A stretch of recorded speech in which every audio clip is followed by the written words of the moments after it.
So I was getting cleaned up earlier and I kind of did this a little bit and I felt a hair on the side of my face and I'm like, oh crap, that's like a really long white hair growing out of the side of my face.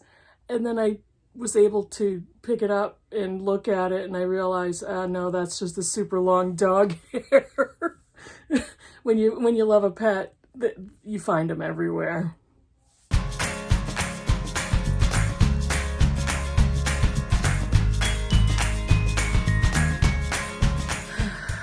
Hey BookTube, it's Kim at Middle of the Book March. This is my Bookish week for Saturday, October 9th, 2021.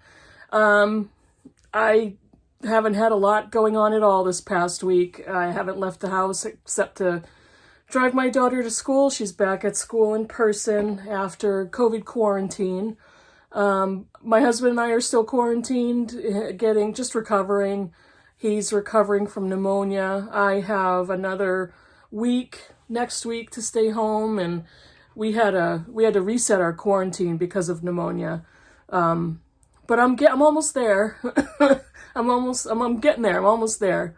So, and I've been working from home. So things are very slowly getting back to whatever you call normal for us. But I have not had the concentration or the desire to read very much. This is very strange for me to not want to read that much, only because I don't know, I guess I feel like I'm either bored or really crusty and grumpy, or I've been picking up a bunch of stuff and I either really hate it or I just don't have the patience to go very far without concretely realizing I don't like it. I'm not enjoying this.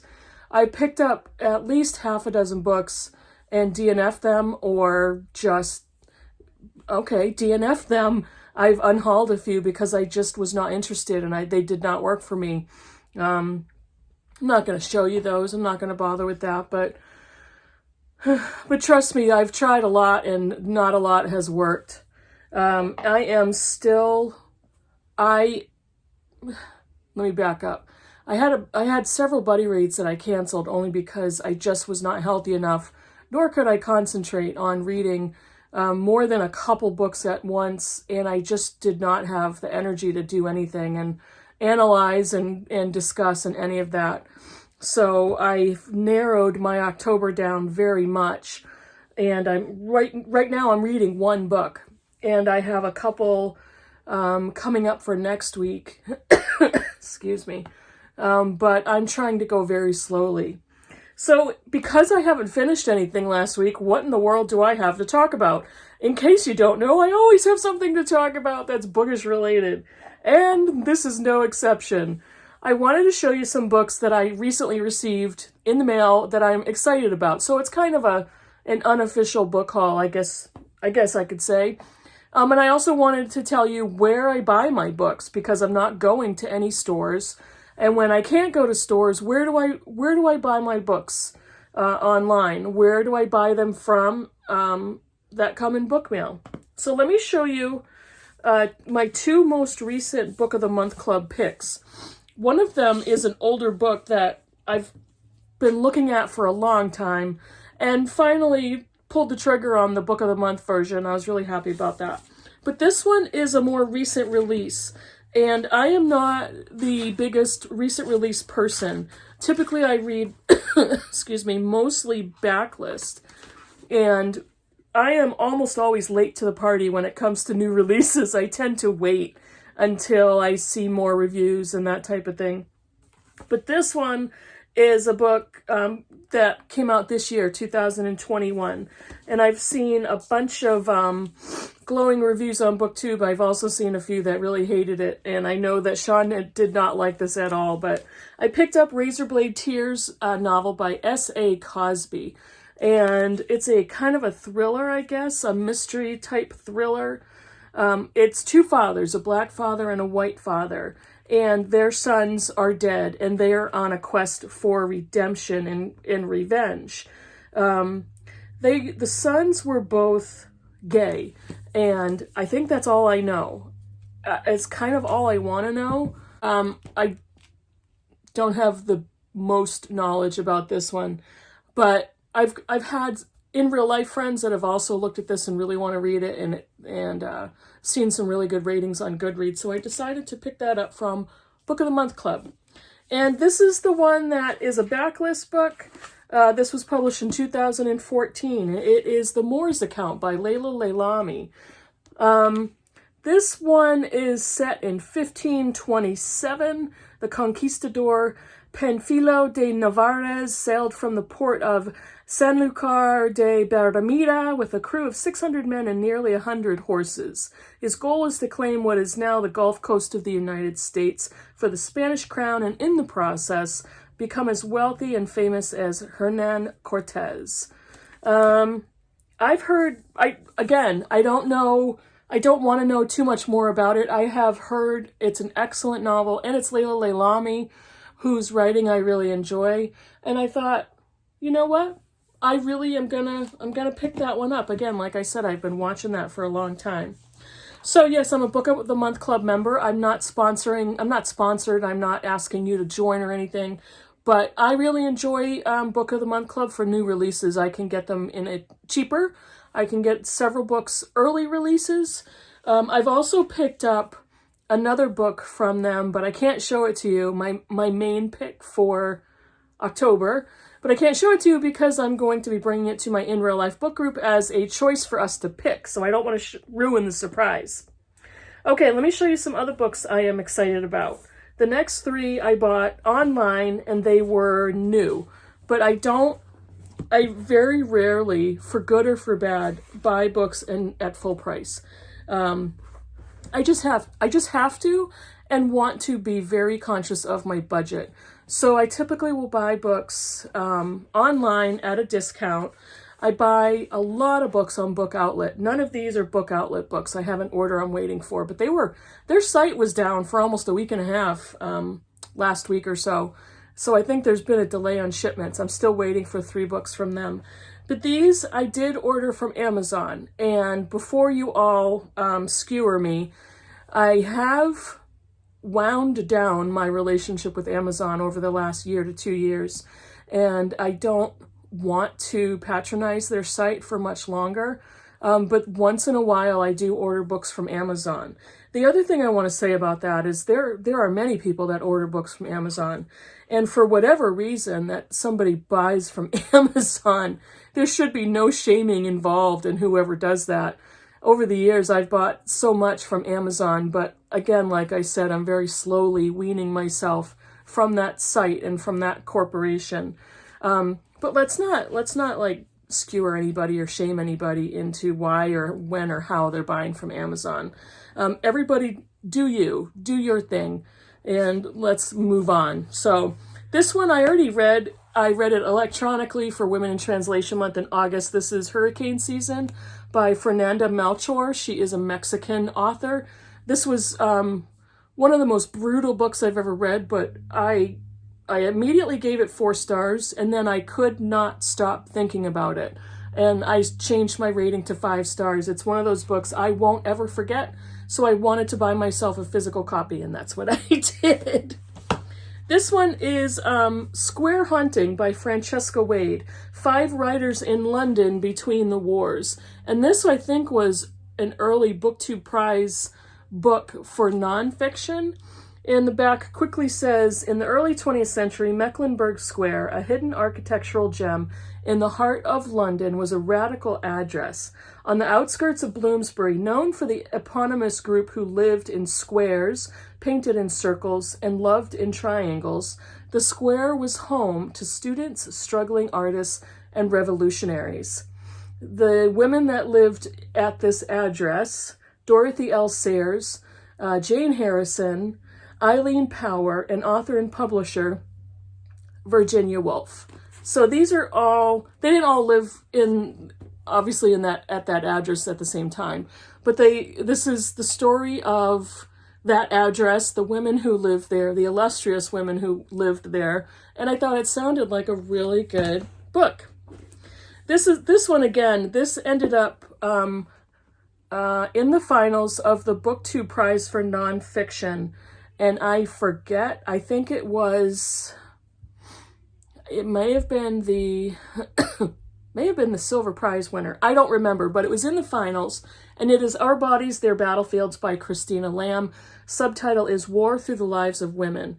And this is, again, another brutal book about the use of rape as a form of war torture all around the world. This is not just from one country or from one area of the world. It happens all over the world. And these are the stories of women who have been through this trauma. I was glad that I didn't read this book during the BookTube prize, because I would have had to read it quickly enough to be able to judge it.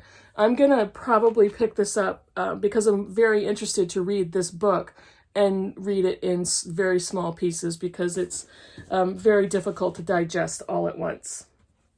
Now, this one I bought used, and I buy a lot of used books online. My favorite site is Thriftbooks.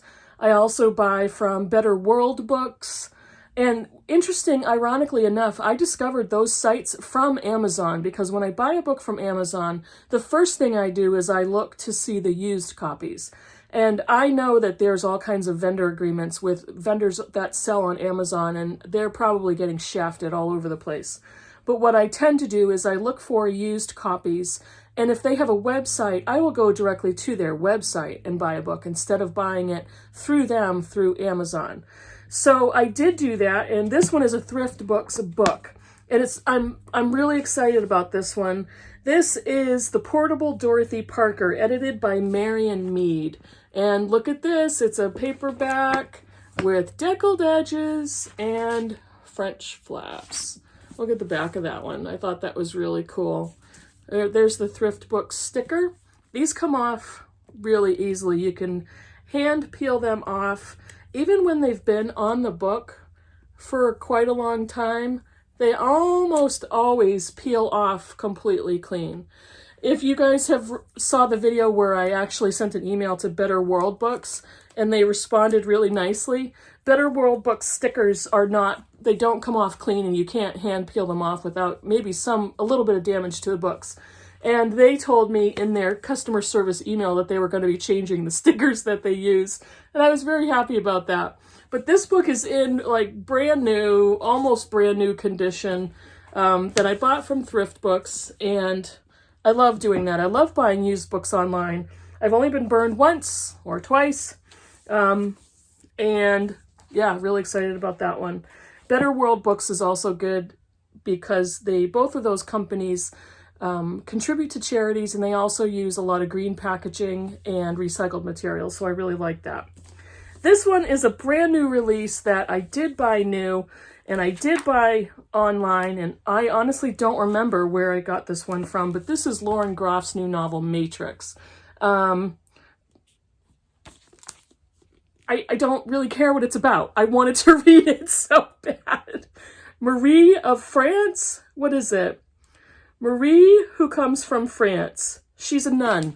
And it's set in the 1500s. Yeah, just bring that on. She wrote The Fates and the Furies, and she wrote a short story collection called Florida, I believe. I have her books back here.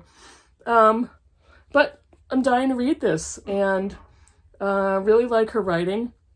Fates and the Furies I'd love to reread, because at the time, I don't think I gave it enough time, and I kind of was impatient with it. I did read the whole book, but I honestly don't remember much of it. And I've read a couple of her other stories and writings and that type of thing, and I do really want to read this one. I love the setting. So, those are the places that I've gotten my most recent books. The other thing I wanted to mention, World of Books. They are UK-based, and they are also a used bookseller. I love buying books from them because they sell a lot of the UK versions. And when I go on World of Books, I will look up Virago Classics. And Virago is a publishing house that publishes women authors. I love Virago Classics. I have discovered so many interesting women who've written books of all different decades and time periods and genres. I've received a bunch of books from them. So that's another really good option if you're interested in a lot of overseas authors and Virago classics. Yeah. So those are the most recent books that I've hauled that I'm excited about. And I am not doing much. Here's what I'm going to be doing. I will be finishing Romola this weekend. And I'm really looking forward to it. I've got less than 100 pages left to go. And I want to talk it over with my Romola, my George Eliot group of readers. And I want to move on to my last George Eliot novel, which is Felix Holt, which is right here. Just in case you didn't notice, both of these paperbacks I bought used. And this one is a Penguin Classics. I think this is also a UK edition that I think I got from Thriftbooks. This is an Everyman Classics edition, again from Thriftbooks. And the interesting thing is, this one is, you can tell, is a little bit older. They're both in great condition, but I had a hard time finding both of these books new in an edition that I wanted to purchase, because I think you know this as well. I can get superficial about the covers of the books. I really want to enjoy how the book looks, and for whatever reason it matters to me. I don't know, kill me for that comment too.